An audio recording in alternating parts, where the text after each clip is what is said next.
Fascist Hasina আমার উপরে আক্রমণ বা আমি একজন জেলবন্দি করার কারণ একমাত্রই আমি একজন ধর্মীয় ব্যক্তি হিসাবে, একজন মসজিদের ইমাম হিসাবে আমাকে গ্রেফতার করেছে। বাংলাদেশ স্বাধীনতা সার্বভৌমত্ব টিকিয়ে রাখার এই লড়াইয়ে আমরা ইনশাআল্লাহ অগ্রণী ভূমিকা পালন করব।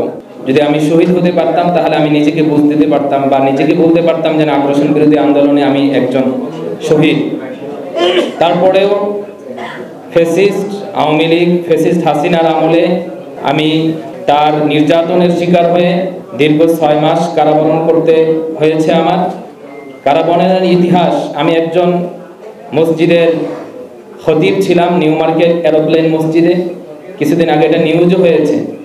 সেখান থেকে সন্ত্রাসী কায়দায় ফ্যাসিস্ট আওয়ামী লীগ, ফ্যাসিস্ট হাসিনা সন্ত্রাসী কায়দায় একটা মসজিদ, ধর্মীয় এবাদতের জায়গা, ধর্মীয় উপাসনার জায়গা, সেটাকে হাসিনার পেটুয়া বাহিনী সেখানে জোতা পরে, মসজিদের যে একটা আদব রয়েছে, একটা নিয়ম শৃঙ্খলা রয়েছে, সেটা তোয়াক্কা না করে মসজিদের ভিতরে সন্ত্রাসী কায়দায় সেখান থেকে আমাকে গ্রেফতার করেছে এবং পুরা নিউ মার্কেট একটা সন্ত্রাসী রেড জোন জারি করে একজন মসজিদের ইমামকে একজন দেশের নাগরিক হিসাবে প্রাপ্য সম্মানটুকু সেদিন আমাকে দেওয়া হয় নাই।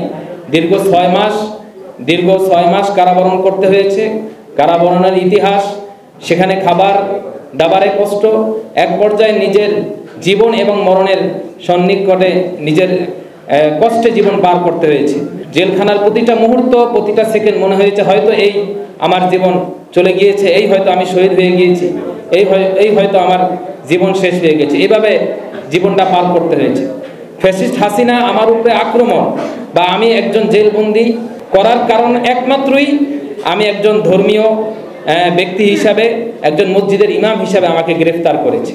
ফ্যাসিস্ট হাসিনার আমলে দীর্ঘ 16টি বছর শুধু সাধারণ মানুষের উপরে নয়, শুধু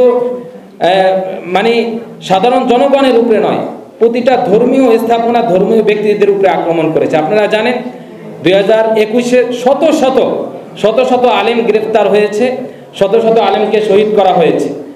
তো এই জন্য ফ্যাসিস্ট হাসিনার আমলে মসজিদ নিরাপদ ছিল না, মন্দির নিরাপদ ছিল না, ধর্মীয় কোনো ব্যক্তি নিরাপদ ছিল না, হিন্দুরা নিরাপদ ছিল না, অনিরাপদে একটা জীবন যাপন পার করতে হয়েছে।